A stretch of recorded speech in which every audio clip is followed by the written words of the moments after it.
I've managed to put together the things that I discovered and created in my early 20s that shaped, the beginning of my career when I was helping people turn things around and taking athletes to a whole new level for the very first time. Then it also includes kind of the second stage of my life as I began to mature and develop a family and have 4 children and start building businesses and start facing real challenges, looking around at life and figuring out, my God, how do you turn this thing around? Here I've got this great success supposedly, but at the same time I have these big problems I got to deal with. When the president of the United States is asking you for coaching, a top athlete in the world who's burning down on national television and they need you to help me make the change now, or a child that's suicidal. For the last 30 years, I've had the privilege of being in these situations. The opportunity to face my own challenges and the opportunity to serve other people in extraordinary ways. It doesn't mean you're not going to have problems or everything's going to be perfect. But it really is the insights, the tools, the strategies, the triggers that I've been obsessed on looking for that change the quality of life literally in a moment, without exaggeration. We all know there are times in your life where you've been frustrated, overwhelmed, or you've been trying to change something. Maybe you've been stuck. But there's something inside of you finally snaps. It may have taken you 10 years to get to that moment, but there's a moment where it all changes. I've spent these last 3 decades looking for what is happening in that moment so you can make that moment happen now. And I'm also hopefully intelligent enough to know that I don't have all the answers, but I promise you, I can help you get in the place where you can find yours. I don't know what brought you here. I don't know if it was accelerating your achievement or dealing with a big problem, a big challenge that you're facing right now. I don't know if you've entered a new stage of life where maybe you've been so successful, but now you're really not fulfilled. It's like been there, done that. Or if you're facing a real challenge, something's changed in the economy or in your government or your company or where people you work with, or maybe, your kids have grown up. I don't know what it is, but we all enter stages of life where the chapter changes. And those are the times when we usually reach out and say, I need to find every resource I can to take myself to the next level or to turn this situation around. What are you looking for? Is it transformation of a relationship or the creation of one? Some love and some real passion, not just hanging out? Are you looking for freedom? Are you looking for the ability to just take control of your time? Are you looking for some fulfillment or maybe an experience of more meaning? Is it fun you really want to have finally? Although they may not think it's going to show up in a place like this, people think this is an educational program or motivational program. I hope you'll be inspired by what we work on, but I can promise you're going to have some fun because there's enormous power and enjoyment in discovering what makes you tick, what's driving you, what's been holding you back, and what can move you forward right now. I didn't have any great role models around me, but what I began to do is I began to just read biographies, people's lives and what they've been through, and began to notice there was a pattern, that there were seasons of life and that certain people took advantage of the season and other people let the season take advantage of them. And I began to, read personal development books and psychology. I'm talking about I started doing this when I was 16 years old. It's a little bit before that, but that's when I got into it heavy. And I became Mr. Solution in school because you got a problem, man. I knew the answers because I was looking for them. And I started with me. I wanted to transform myself. And how'd I do it? Kind of like the structure of this program, frankly. I found that, if I was really going to make progress, if I was really going to break through, that I really had to take control of one of the most fundamental powers that every human being has, focus. You look at anything you're good at in your life. I mean, if you're listening to me right now and there's some areas of your life you want to change, there got to be some areas you're pretty thrilled with too. And if you're honest, if you're fair with yourself, everybody's got an area they're doing well in at some point in their life. If you're not doing great in your career, you're probably doing really great in your body. If your career's doing great, then often you don't have enough time for your kids. If you're doing a great job with your kids, often your intimate relationship isn't where you want to be. But there's something out there that at some stage of our life, we've done really well. And the reason we do well in it, number one, is we give it its focus. If you're great in your career, man, that's your focus. If you're great with your children, it's got your focus. Remember, wherever focus goes, energy flows. So if there's a first pillar of success in anything, or at least the pillar of progress, for sustainable progress, for a sustainable result, we've got to be able to put focus into an area. Now, some people say, well, yeah, but I've been focusing. I've been focusing on the fact that I need to lose weight, and I'm not happy with that. Well, it's not as simple as focus. I began to realize I need to focus on what I want. And I got to make it really compelling. I got to be focused. I got to be clear, and it's got to be compelling. I got to take control of this natural human spiritual talent that every one of us has.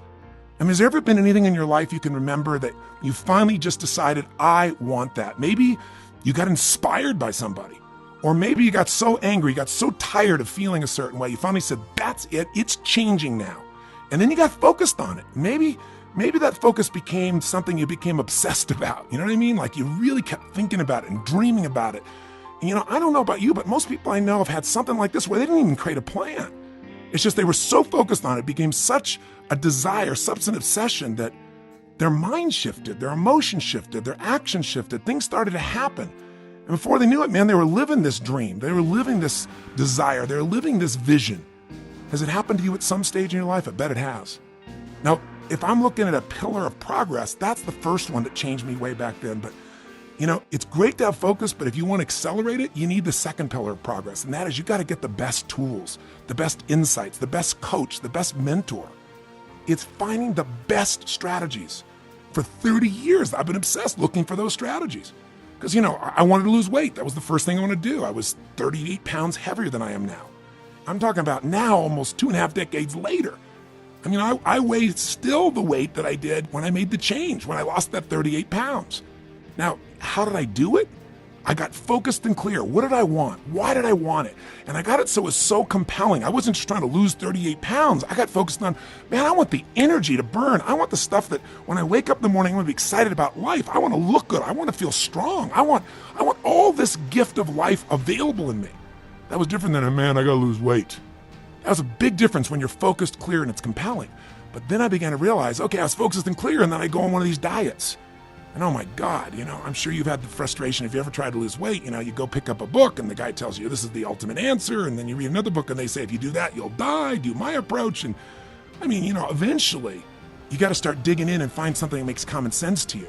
But what I began to do is say, let me find some people that have gotten a lasting result. You got this driving force inside of you. This one part of you has deep, deep desire. And you got this other part of you that's totally afraid of failing. Two conflicting desires. I want to succeed and I don't want to fail. Well, they don't go together.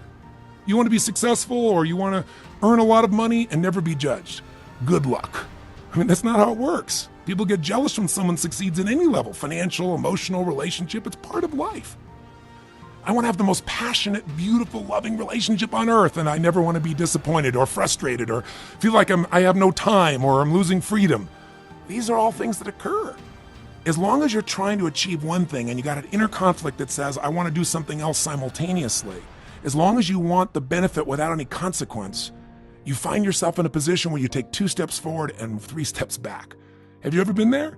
Have you ever been really near the edge of what you really want to achieve and you get right near that edge and then all of a sudden inside some part of you freezes or pulls back? Or even worse, you sabotage your own success? When you take action, you learn from those actions and keep changing your approach, you begin to succeed and achieve. And when you really achieve, you start to have the experience where you begin to celebrate and you have the capacity now to give something to someone else. As corny as it sounds, a chance to pay it forward. So how do I kind of give you the background of this? How do we start this process? Well, let me tell you that there's certain patterns that human beings get caught up in that cause them to succeed, and certain patterns that make people fail. No matter how smart they are, no matter how much they know, it still sabotages them. There are patterns that make people sad, make them feel overwhelmed, make them feel stressed out when they're living in abundance. But are there patterns that do the opposite, regardless of the environment, that cause people to be able to thrive, not just survive, that cause people to be in a position where they're grateful, where they feel appreciation, where they feel strong in the midst of all their fear? There's a courage that shows up. Are there patterns that make people who've never before stepped up just do it? You bet there are. And I spent 30 years of my life looking for those. And I didn't just get them from books or even get them by facing things myself. My whole thought has been real simple. Success leaves clues, baby. Why reinvent the wheel, right? We talk about this. Go learn from somebody. If somebody figured out how to do something, it took them 20 years.